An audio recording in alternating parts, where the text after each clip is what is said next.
বলিউড অভিনেতা রণবীর সিং এবার বড়সড় আইনি ঝামেলার মুখে পড়েছেন। ধর্মীয় ভাবাবেগে আঘাত হানার অভিযোগে অভিনেতার বিরুদ্ধে এফআইআর দায়ের করা হয়েছে। দেশটির কর্ণাটকের বেঙ্গালুরুস্থ হাইগ্রাউন্ড থানায় রণবীরের বিরুদ্ধে এই অভিযোগ জমা পড়ে। অভিযোগের মূলে রয়েছে কর্ণাটকের উপকূলবর্তী অঞ্চলের পবিত্র চৌভুণ্ডী দৈব্য সংস্কৃতি ও হিন্দু ধর্মকে অবমাননার অভিযোগ। জানা যায়, মাস কয়েক আগে ভারতের গোয়ায় আয়োজিত একটি অনুষ্ঠানে মঞ্চে উঠে ঋষভ শেঠির কালজয়ী সিনেমা কান্তারার ভূয়সী প্রশংসা করতে গিয়েছিলেন রণবীর। অতি উৎসাহে তিনি ছবিতে দেখানো চামুণ্ডা দেবীর অনুকরণ করে অভিনয় দেখান।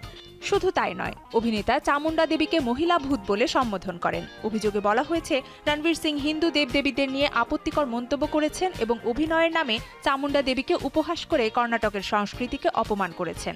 পুলিশ সূত্রে জানা গেছে, বেঙ্গালুরুর আইনজীবী প্রশান্ত মেঠাল এই অভিযোগটি দায়ের করেছেন। ভারতীয় ন্যায় সংহিতার 196, 299 এবং 302 ধারায় অভিনেতার বিরুদ্ধে মামলা দায়ের হয়েছে।